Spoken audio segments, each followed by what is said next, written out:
Namo Namaha.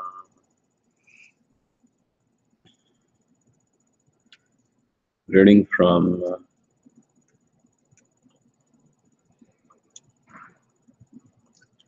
Srimad Bhagavatam, Canto 3, Chapter 6, text number 38.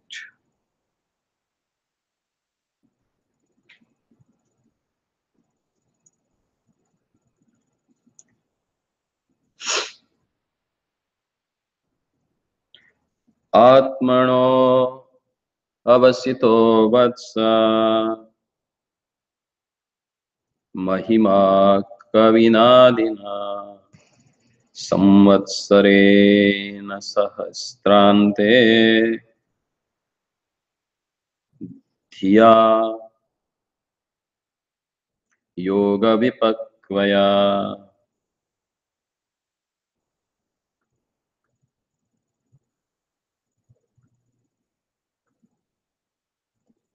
Atmano vavasito vatsa mahima kavinadina samvatsara sahasrante dhiya yoga vipakvaya. O my son, the original poet Brahma, after mature meditation for 1000 celestial years, could know only that the glories of the Supreme Lord are inconceivable.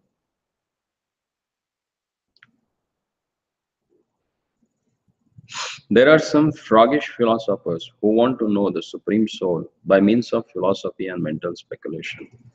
And when the devotees who are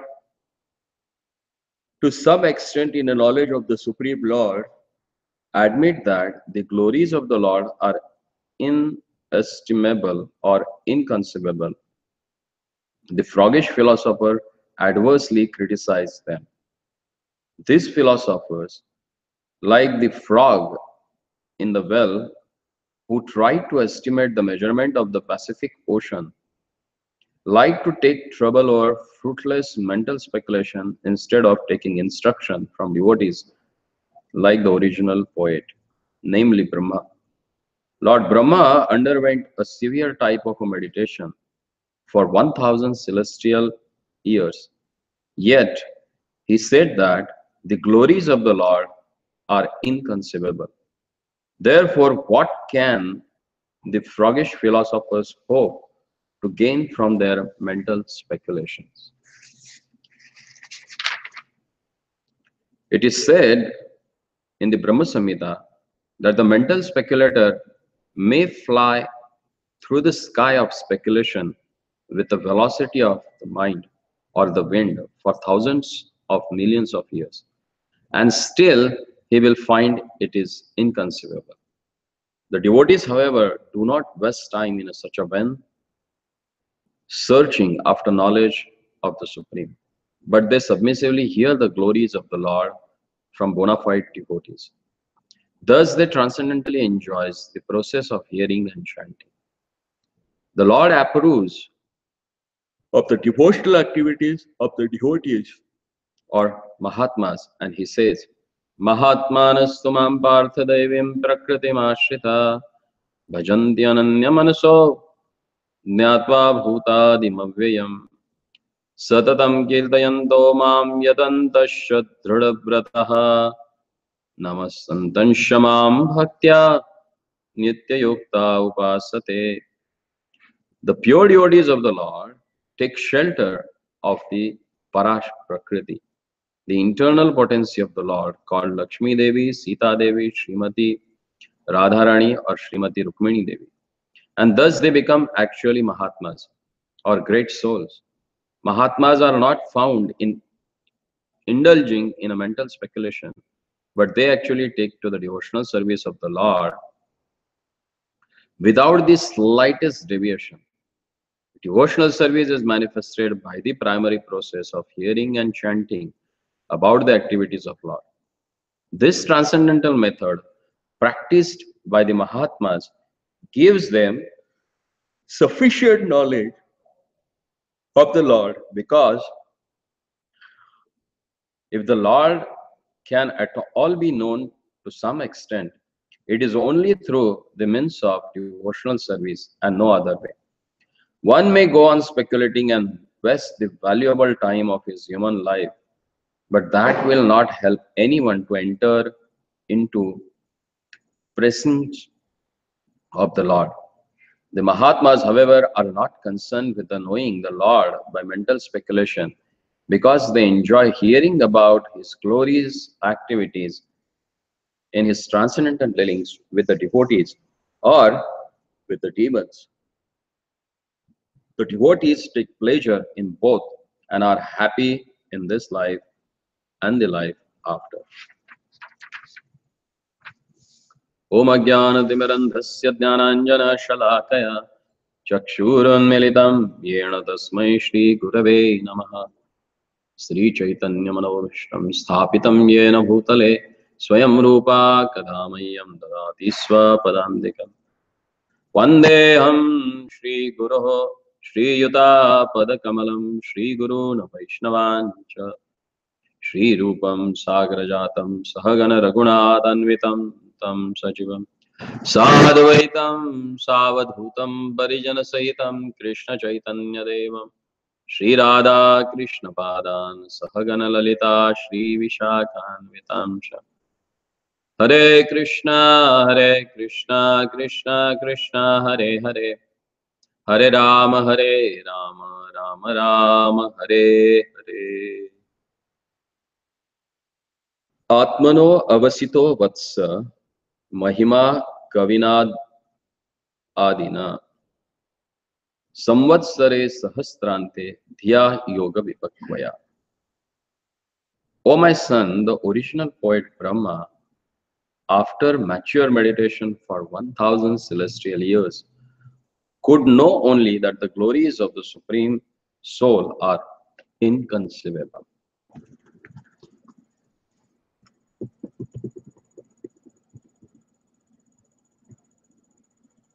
Now, in this verse,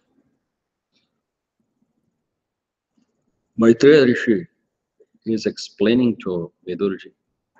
He's calling him here as a Vatsa. That shows his seniority, not only by the age, but with the thought also.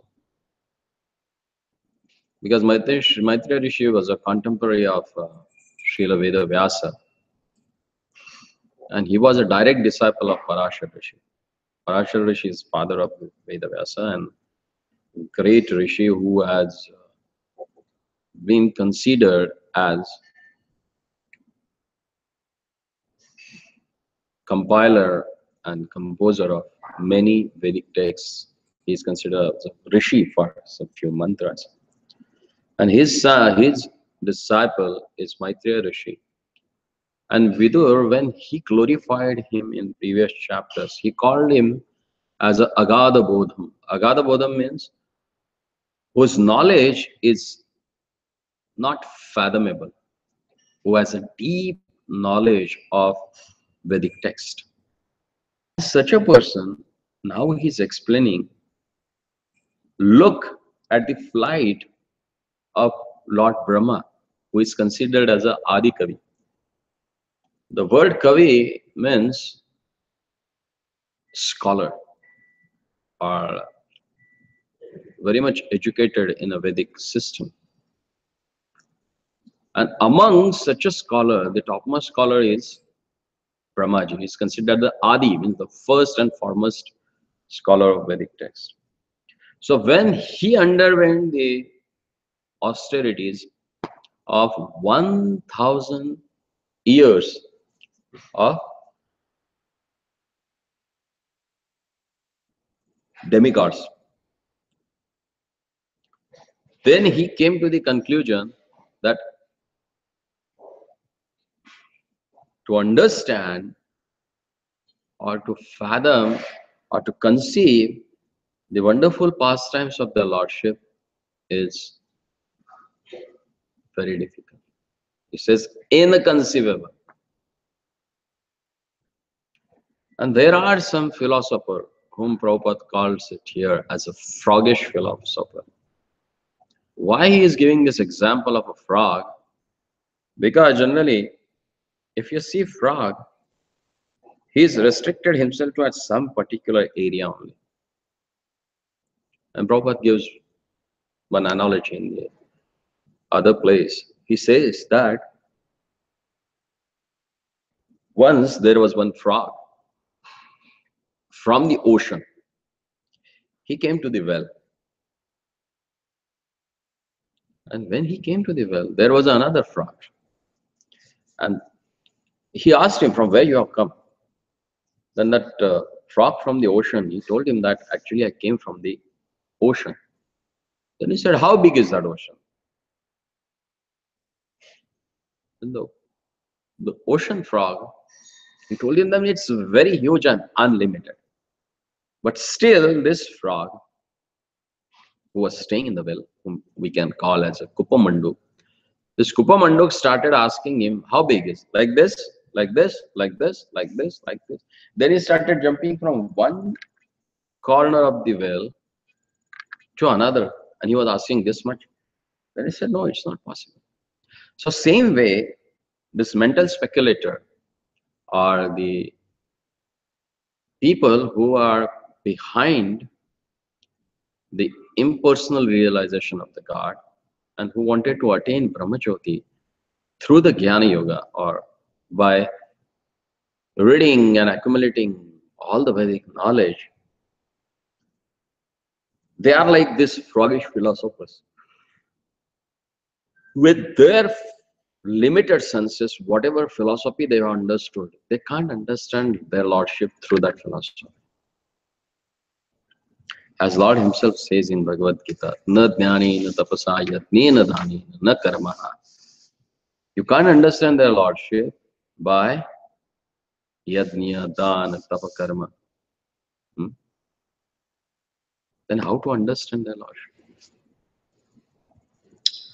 It's said that Bhaktyato ananya shakyaha aham evam vido Arjuna.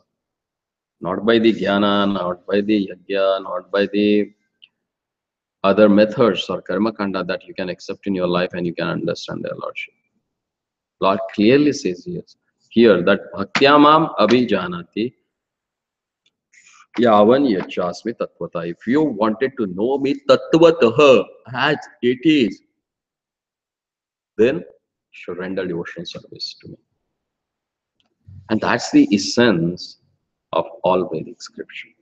If you read Bhagavad Gita, the crucial verse of Bhagavad Gita is explained in the 18th chapter, where Lord concludes the whole knowledge. He says that Sarva Dharmana Parityajya Mam Ekam Sharanam Vraja. Mam Ekam. Most important thing that the word used there, Ekam. Only if you take a shelter of the Supreme Personality of a Godhead, then you will get delivered from this material world. And to take that shelter of their Lordship, how to take that? One has to follow the path which is established by the Mahajanas, or who are called as the Mahatmas. And who are they?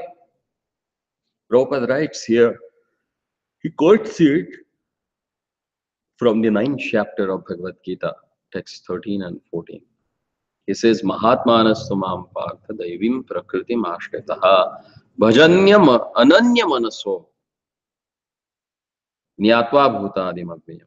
The two things, they are most important, it is used, that who take shelter of Daivi Prakriti and who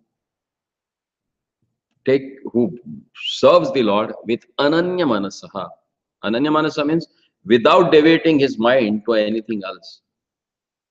He totally dedicates his whole life and everything for the service of the Lord. So what is this Daivi Prakriti? So Prabhupada, he explains here in the purport, he says that Daivi Prakriti means the internal potency of the Lord. It is Lakshmi Devi, Sita Devi, Srimati Radharani, or Srimati Rukmini Devi.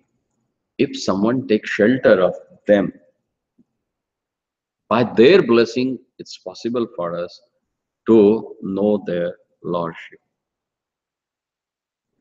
Satatam kirtayanto mam yatantasya dhradavrataha namasantansya mam bhaktya nitya yukta upasati. So what that Mahatma does? Satatam kirtayanto mam. He always chant the holy name of their Lord. And how he does that? Dhradavita. With a strong faith. Namasantansya mam bhaktya nitya yukta upasati. And he always offers his pranam to their Lordship. That's his devotee.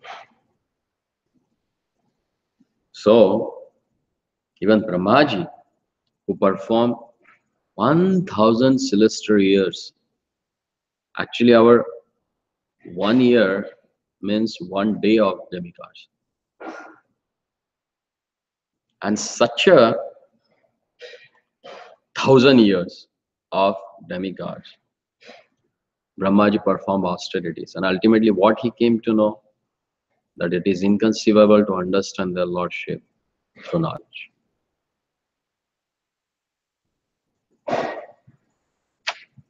So any question, any comment?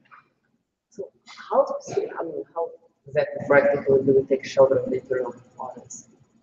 To take shelter of? Of the internal bodies. Like how, practically, how do we, you said, serve the Lord and take shelter of the internal potency, right? Yeah, internal potency of the Lord. How do you, specifically, how does it work? See, the one way that has explained by our previous acharyas to take shelter of them, to offer prayers. If you pray them, if you offer prayers to them, they respond. Then they decide that how they have to use it in Krishna's service. Okay, just another question. So, like, before we start chanting, right? Like, we offer, the Nam mantra, offer mantra to Srila Prabhupada, then to Lord Chaitanya. So, why is that we don't offer any mantra to, well, I guess it's included in the Hare Krishna mantra, right? But why is there? Your question and your answer also. Well, sometimes you have to. See, generally, all our great acharyas, how they represent themselves. Servant of servant of servant of servant. In ultimate set, whom they serve, they are not directly rendering service to their Lordship. That's rendering service to the servants of the Lord who are engaged in the service of the Lord. So when you pray to your spiritual master, whom you are praying actually? You are praying the person who is assisting his spiritual master, who is assisting his spiritual master, and ultimately the main person from whom all offshoots has come. He is engaged in some of the servants of the Lord who are engaged to serve their Lordship. So ultimately, without taking their shelter, they're taking shelter of the internal potency of the Lord. It's not possible. Outwardly, we think that I'm just praying to Prabhupada. You're just praying to Prabhupada. You're not just praying to Prabhupada. When you pray to Prabhupada, Prabhupada, he gives it further. He never keeps that things with him. And that's the proper way of delegation of things. So basically, by doing that, we already taken shelter of the internal potency.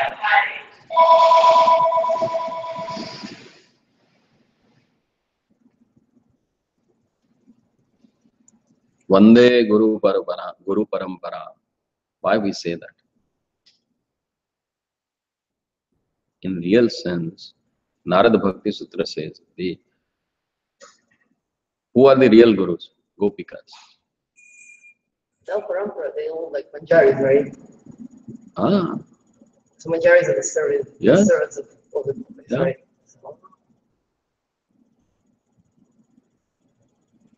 Internal potency of the Lord, she is always dedicated herself in the service of the Lord. And if you take shelter of her, she will engage you in the service of the Lord. Make some sense? Okay. Hare Krishna. Srila Prabhupada ki